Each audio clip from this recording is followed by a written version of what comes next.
Welkom beste mensen bij wederom een uitzending van Eemland on the Move. En we zijn nu echt on the move. En ik ga nu ook over naar het Engels. I'm going to switch into English because we've got an international guest, which is now local. And we're actually at the Rugby Centrum Netherlands. Bryan, welcome. Thank you very much. Thanks for having me. Yeah, well, hey, I could have said something straight away. I'm leaving it out, but okay. I said nobody's perfect, but we're not going to go there. Thanks for taking the time. You just arrived here. What happened? Where you're now in the Netherlands. How did this came about? We had a little chat up front, and we now know. I know at least, and everybody with me now, that you're from St Andrews. You're taking on the job of the new head coach of the national team, and Delta, or is that still in the works? Yeah, look, I arrived on the 2nd of January. Yeah. I finished off with the Scotland squad, the Scotland women's squad at the Rugby World Cup at the end of September. Mm-hmm. And after 26 years of working at Scottish Rugby in loads of different guises, I felt the time for me was right. I needed a challenge, I needed a new challenge. And at the time, Jose was looking for something new over here. I know Tim Visser quite well, and Tim and I had spoken, and there was a couple of conversations between us, and then I'd then seen the advert. I reached out to Jose, and then I went through the process like everybody else, and genuinely excited by the opportunity. So that's why it was a bit of a whirlwind. It was a quick finish and then straight into something else. But that's me as a person. I don't like to stand still. Well, that's good that you like a challenge. You probably have it here. I can tell you that. I know you've already encountered some interesting facts, traveling plans that suddenly got rearranged because we need to be frugal with the money. Let's put it like that. That's something you don't know. Well, the reason of me, I mean, I've experienced the Scottish rugby to a certain extent when we were there with under 20s World Trophy. You got a couple of guys now in the national team that are also from that team. But that's a different ballgame. And the reason for me saying so, I was there and I saw all the preparations for the teams. And then obviously I know the Dutch preparation, but I looked at the Scottish preparation and the Japanese national team under 20s preparation. And what came about with that, the stuff they got with them, the coaching staff and everything that goes with it, it's way more elaborate and professional than what you're encountering here. Yeah, it is.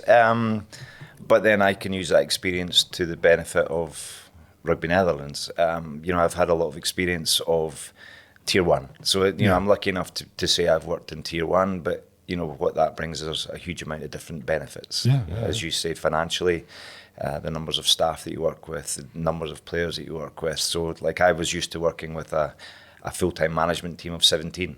Like 4 coaches, 2 doctors, 2 physios, S&C coaches, so analysts, you name it. Whereas here now I'm working with a management team of 5. Yeah. So it's being able to work with that a little bit differently, but then it's also to be able to bring my experiences of what a Tier 1 preparation looks like. Mm-hmm. Obviously with 5 management team, I can't throw everything at it. Obviously with the finances that we have here currently, we can't throw everything at it either, but what has excited me though is the honesty around where we stand. I think we've got Eric and Friso in here in terms of senior management who are very clear around what they want to do, why they want to do things, and how far we can go at the moment, but with a build up for long term. So look, I'm well aware of what I'm used to, but I'm also well aware of what I can do here. Yeah, and I saw this hairy friend of yours that I wasn't aware of. You took him along for the ride. I wasn't aware he was there. Tyrone is right? That's right. Yeah. What is his role? He's a defence coach, and Tyrone's worked with me for a long time. He's a defence specialist. Typical defence coach, really boring. And just but what just for the people that are not as acquainted, what does a defence coach do? What is specifically trained? Look, Tyrone is a defence specialist, so anything without the ball. So when the opposition have got the ball, he's looking after how our defensive structure looks. How quickly do we get the ball back, basically?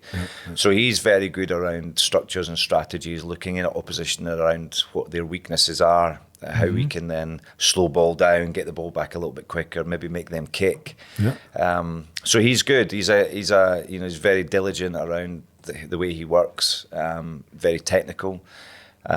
Typical defence coach, boring as well. But hey, I completely forgot to ask you. You played rugby yourself, right? Mm-hmm. Yeah. What level did you do that? So I was a professional. I played professionally for 4 or 5 years. I played in Scotland in one of the districts there, and then I played for Exeter Chiefs. Oh, okay. So I played down at Exeter, played European Cup, and then I had 2 back surgeries. So stopped age 25 with 2 back surgeries, 2 serious back surgeries, and had to stop playing. So I suppose... And your position was? A 10 standoff, 10. Yeah, Okay. fly half. Okay. So I suppose at the time when you're 25 years old, you believe your world's coming to an end when all you want to do is be a professional rugby player. But would I be in the position that I'm in now in terms of my coaching experience? Probably not, because I was able to start coaching a lot younger and earlier. So I built up a lot of experience because of that. Well, and also that particular position. I mean, it's not the scrum half, but it's the fly half. It's the second, the guy that more or less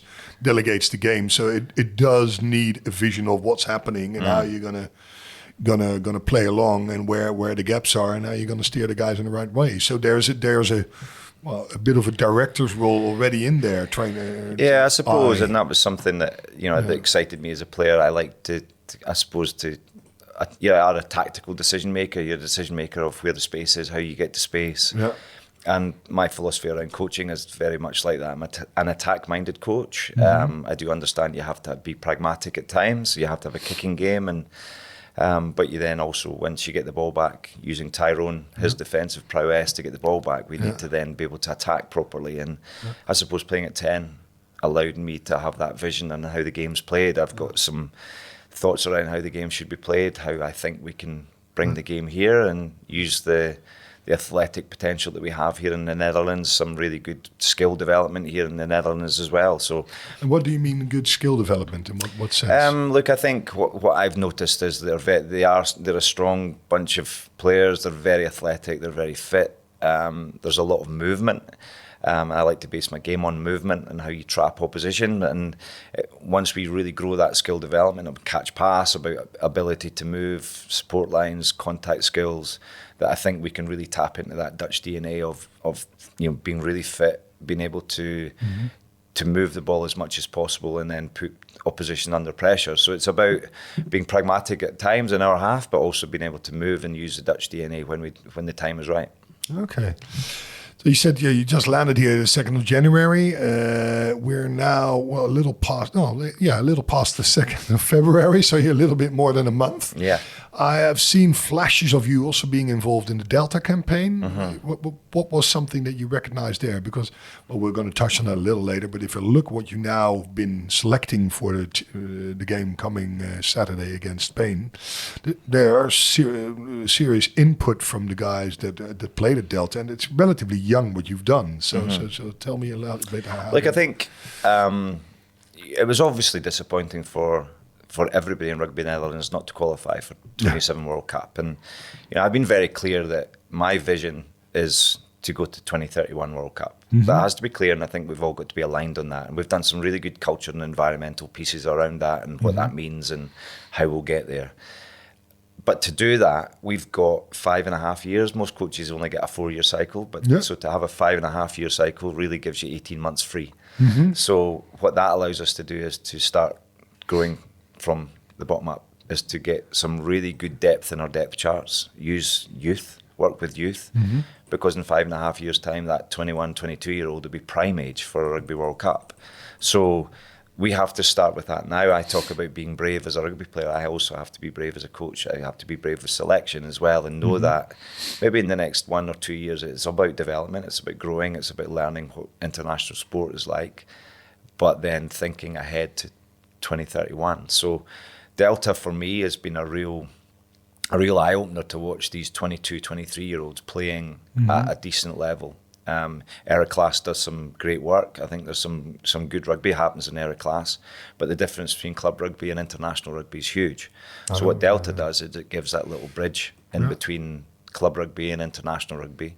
It gives an opportunity to challenge players at a different level, challenge players playing against players from other countries as well, which is different styles, different opportunities to see what a different style looks like, which then links into the rec. So Delta has done a great job.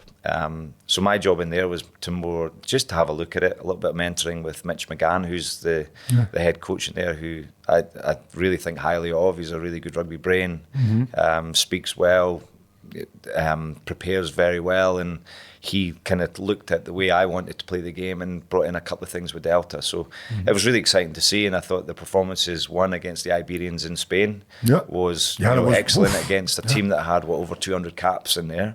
And then, to play here and get a bronze medal in Super Cup for the first time ever is testament to... Well, you've got a very talented bunch there. It's that gap...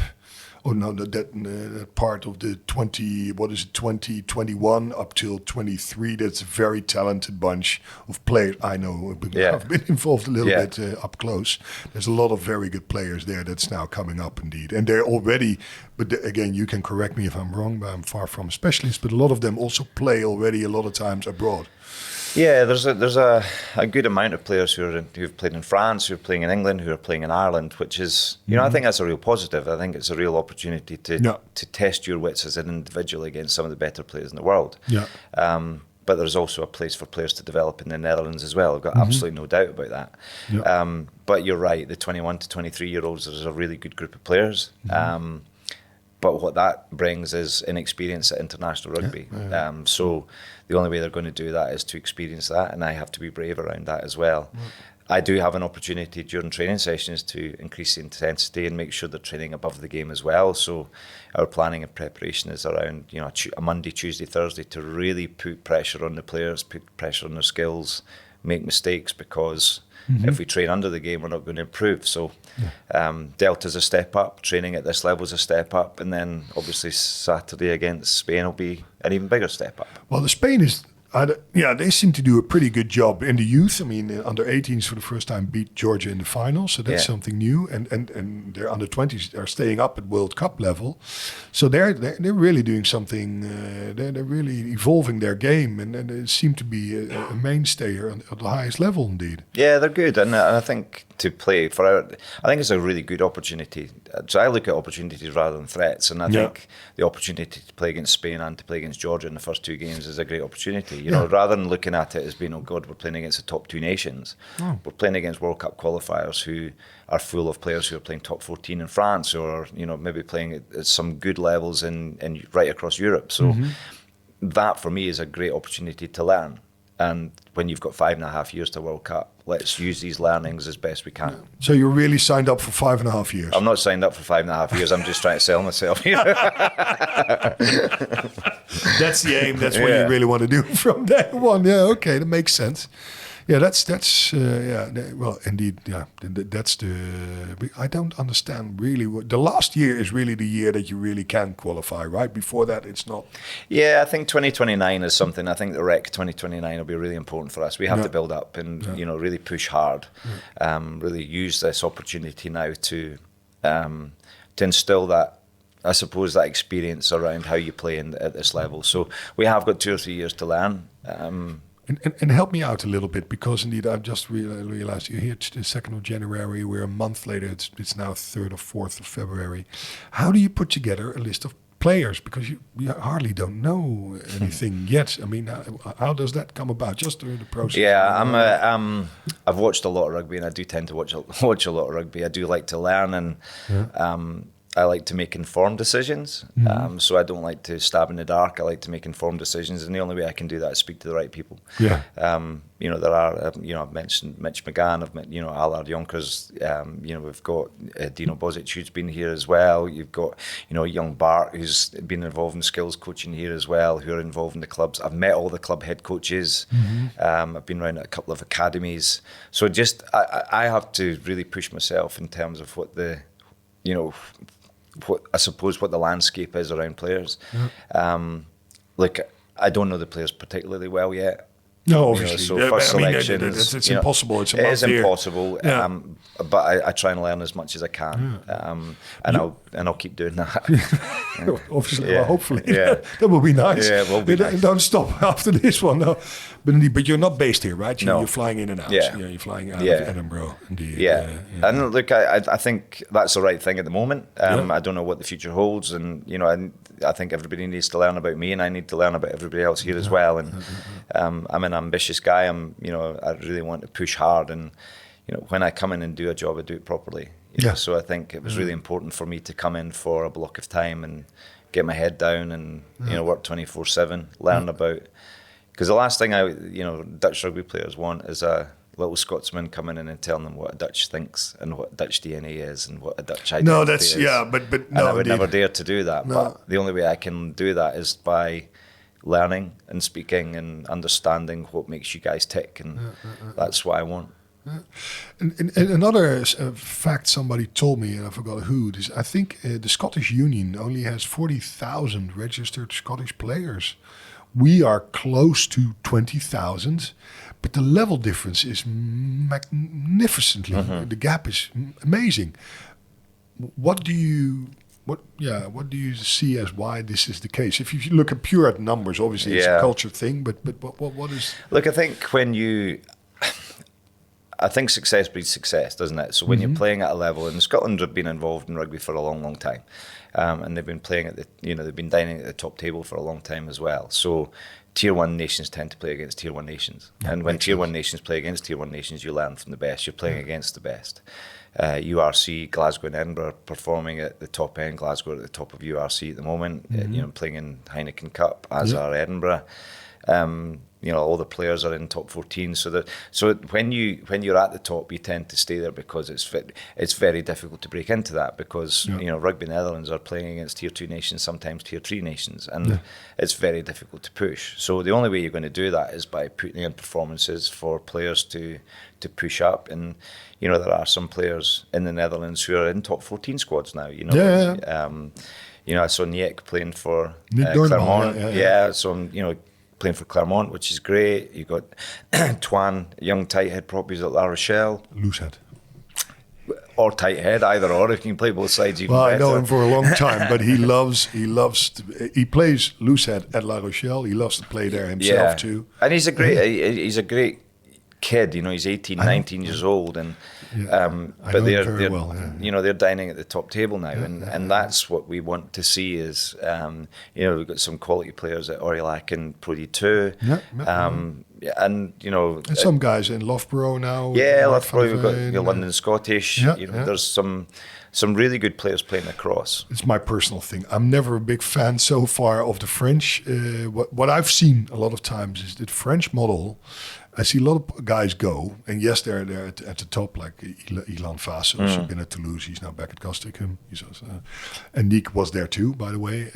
But what I don't see a lot of times is that these guys come back better, while the English system, the Anglo-Saxon systems, let it be Welsh, Scottish, British, Irish, or South African for that matter, Australian. It is a combination. It seems that it's education plus rugby, and therefore they're evolving. Whatever happens, they're getting better. I don't see, and I see the French rugby a lot of times. It's more a meat grinder in the sense of you throw a lot of it in, and then who stays on top. But it's mainly focused on getting the local guys better. Yeah, I can't comment on that because I've not really seen them because I didn't know them before they went, so I don't really know what they're like when they come back. Well, I've seen a lot of them come back, and it's also maybe because they've come back that therefore you don't see it. Yeah, possibly. But for a player to go over, it shows ambition that they want to be the best they can, and if they stay there, great. If they come back and they are representing the Netherlands and they've improved or they want to improve, I think that's a great thing. So everybody develops differently. Everybody develops in different ways, and there are probably some clubs in England or Scotland that you go, yep, they're a really good development club, or others are better than than some. But I can't comment at the moment, but the players that I have seen who are over in France have come over, have brought something extra, brought a little bit of an edge, which is great. Well, it's simple. If you do that and you play 4 or 5 times rugby or train with people that are also doing it full time and are used to a higher level, you get better at some point. Of course you do. You can't not. Of course you do. When you're 24/7 as a rugby player, and that's what rugby professionalism is. It's not professionalism when you're on the grass. No. It's professionalism when you're off the grass as well. It's about recovery, it's about eating, it's about, every drink of water you take is about being the better person you can be. Every time you go to your bed early is about being professional. So it's the holistic development. I always look at players as the holistic development. Can I make them a better person? And if they're a better person, they'll become a better player. So if these guys can bring a little bit of professionalism and just show everybody else, what professionalism is, everybody's a winner. So, and that's, I suppose, what my job is as well, is to instill that professionalism in as much as I can. So, and you want to see that all over. It would be great if that would be embedded. Yeah, of course, and I think so. I think alignment to me is really important, and I don't mean alignment in terms of coaches being aligned around what you do on the pitch. It's alignment from the clubs in the Netherlands to the national team in the Netherlands. Everybody pushing in the same direction, everybody wanting the same, because ultimately you want your national team doing well. You want your national team winning, because when the national team wins, everybody's happy. Everybody's happy. Everybody's in a good place. So, if the clubs can develop individuals, their teams become better and we grow and everybody's pushing the same. That's all I want to see. You want to see a thriving club program. You want to see thriving academy programs. You want to see your 18s and your 20s performing. You want to see your women performing, your national team performing. And if we're all aligned, it's so much easier. It must also be, and I'm just going to touch a little bit on it, a big step again from coaching and training the ladies now back to the guys. That's a different dynamic, isn't it? Yeah, it is a different dynamic, but I've been in the game. I've been in professional sport for 30 years. 25 of that's been in the male game and 5 of that's been in the female game. So the female game was, it was a really interesting time for me. 6 years ago, I think it was, the director of rugby at the time, Scott Johnson, Australian ex-director, ex-head coach of Australia, ex-coach of Wales, who I knew well, asked me to coach the women's team. Okay. My initial reaction, I can't use the word that I said at the time, but I can imagine. You can imagine, because it wasn't on my radar. It wasn't something. But what that did to me as a person, what that did to me as a coach, is something that has really helped me learn.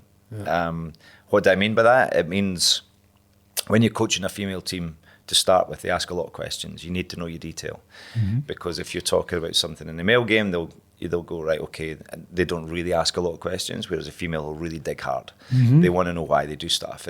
And what that meant is you need to know your stuff. You need to be really well prepared, and how that preparation then brought into the male game has really helped.